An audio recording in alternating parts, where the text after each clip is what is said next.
which is what Colleen is doing, really, really tight. And you have to push and pull really hard to make sure that, stop it, pull, that it's tight enough, pull. Because once you hook onto a carriage, you start up some of those hills up there, you do not want this hame strap slipping, the hame slipping rather. Get it?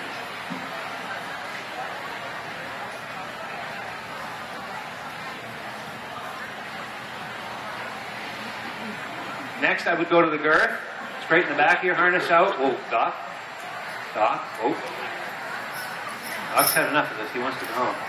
See, the problem is, I promised these guys a 7-month vacation about 3 weeks ago, and I've broken my word to them, and they're not happy with it.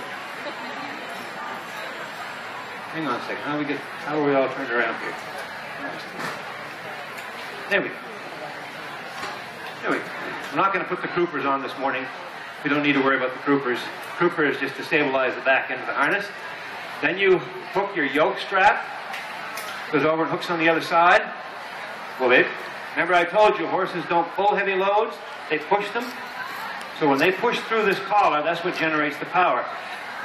Non-horse people on the carriages always want to know what those silver balls are, what value they are. They're absolutely no value. They're purely decorative.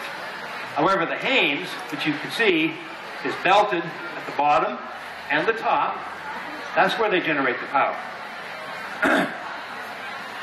So as they push forward, as they step forward, yes ma'am. I noticed she did the girth after she hitched the belly strap. Yep. So you don't do the girth first and You can do it either way. The belly, after your girth does not need to be tight. You don't want it tight. You want it just like this. Okay? It's not designed to hold that harness on there. That harness is going to stay on there by this and by the hip straps. Hold it. You want this reasonably tight. These quarter straps, hold it. The quarter straps are these straps here. You got it? Okay. So if I didn't bring a carriage to hook them this morning because it's just too small an area to hook a carriage to them. But if we were hooking a carriage, whoa. First thing we'd do is we'd have a neck yoke that runs between the two. Okay? And the neck yoke has a big centerpiece where the pole goes through. So if you're going down the trail, going down the road, and you want to stop, that carriage is going to run forward. And we have brakes on ours, and you probably would also.